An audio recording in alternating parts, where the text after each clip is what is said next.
స్నానం చేసి ప్రదక్షిణంగా చేస్తుంటారు గుడి చుట్టూ. అప్పుడు సేమ్ ఇదే టోన్ ఇదే ఉంటుంది.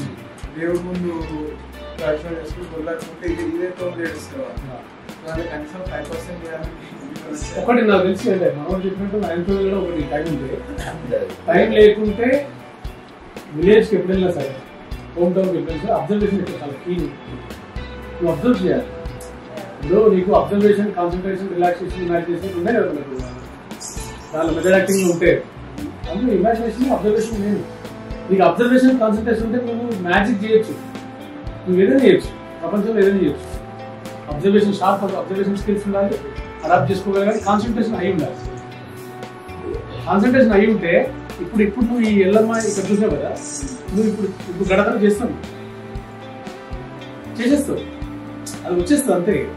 అంటే దాన్ని అంత బాగా పట్టుకోవచ్చు. కానీ మనకి ఇప్పుడు ల్యాక్ ఆఫ్ కాన్సన్ట్రేషన్ ఒకటి ఉంది, పెద్ద ఇష్యూ అది. మనకు 10 లక్షల విషయాలు ఉంటాయి ప్రజలు. మనం ఇక్కడ కానీ 10 ఆలోచిస్తుంటాం. అంటే మనకు మల్టిపుల్ టాస్కింగ్ కావాలి ఒకటేసారి. ఫోక్ థియేటర్ వర్క్షాప్ అటెండ్ కావాలి, ఇంటికాడ పని కావాలి, దోస్తుగానికి ఇంకోటి ఏదో అరేంజ్ చేయాలి, అన్నీ అయిపోతుండాలి మనకు. అన్ని సేఫ్గా ల్యాండ్ అవ్వాలని చూస్తాం. కానీ మనం హ్యాపీగా ఉంటాం.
వాయిస్ లో హస్కీ వాయిస్ లో కూడా ఒక టచ్ ఉంది.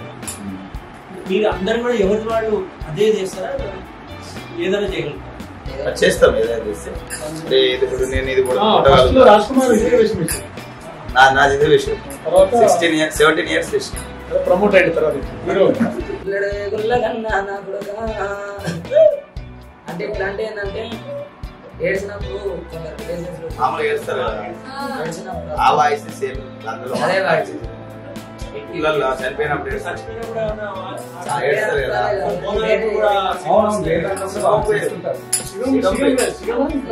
కదా మా ఇంట్లో మా నాన్న తాతను చనిపోయినప్పుడు వాళ్ళను ఉన్నప్పుడు మాకు ఇది చేసినావు మాకు అది చేసినావు ఇప్పుడు పోయినావు అని చెప్పి ఒక 10-15-20 నిమిషాలు దాకా ఏడుస్తూ ఉంటాం.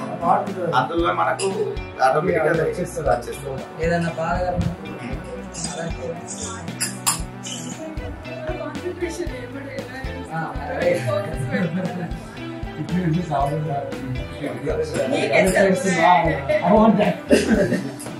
మీరు రోజుకి ఎన్ని అవర్స్ పని చేస్తారు?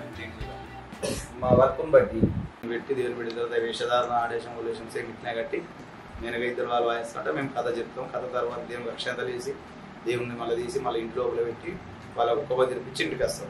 వచ్చినాక నైట్ కూడా వర్క్ ఉందనుకో మళ్ళీ అదే రోజు యాజ్ టీజ్ మళ్ళీ నైట్ వెళ్ళి అట్నే కంటిన్యూ అవుతాం. మేము నైట్ అన్నది 9 గంటలకు మళ్ళీ కథ స్టార్ట్ చేసి మళ్ళీ ఎర్లీ 3 వరకు 2-3 వరకు అట్లా చెప్పి ఇంటికి వచ్చి పడుకుంటాం.